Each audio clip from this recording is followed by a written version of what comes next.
उत्तराखंड सरकार ने राज्य में शासन व्यवस्था को डिजिटल और पारदर्शी बनाने की दिशा में एक बेहद महत्वपूर्ण कदम उठाया है।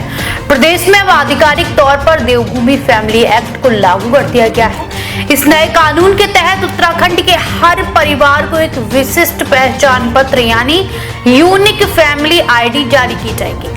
सरकार की इस महत्वाकांक्षी योजना का मुख्य उद्देश्य सरकारी योजनाओं का लाभ सीधे और सही लाभार्थियों तक पहुंचाना है, जिससे पूरी व्यवस्था में पारदर्शिता आएगी। इस कानून का सबसे प्रगतिशील पहलू यह है कि इसमें परिवार के मुखिया का अधिकार घर की महिला को सौंपा गया है, जिसे महिला सशक्तिकरण की दिशा में एक बड़ा नीतिगत फैसला माना जा रहा है। उत्तराखंड में लागू हुआ देवभूमि फैमिली एक्ट राज्य की प्रशासनिक और कल्याणकारी योजनाओं के बुनियादी ढांचे को पूरी तरह बदलने जा रहा है।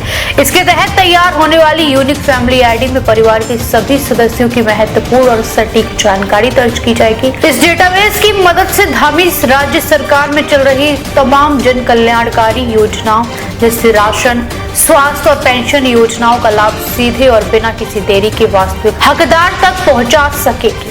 प्रशासन का मानना है कि इस केंद्रीकृत डेटा प्रणाली से न केवल कागजी कार्रवाई और दफ्तरों के चक्कर से मुक्ति मिलेगी, बल्कि फर्जी लाभार्थियों और बिचौलियों पर भी पूरी तरह से लगाम लगाई जा सकेगी। अपात्र लोगों को व्यवस्था से बाहर कर सरकारी धन के दुरुपयोग को रोकना इस कानून का एक बड़ा लक्ष्य है। इस कानून की सबसे खास बात यह है कि इसके तहत 18 वर्ष या उससे अधिक आयु के परिवार की सबसे वरिष्ठ महिला सदस्य को ही कानूनी रूप से परिवार का मुखिया माना जाएगा।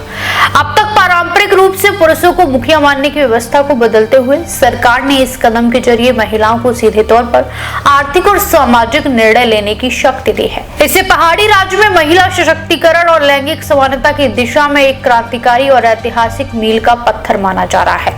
जाहिर है, देवभूमि फैमिली एक्ट के जरिए उत्तराखंड सरकार ने तकनीक और सामाजिक सुधार का एक बेहतरीन तालमेल बिठाने की कोशिश की है।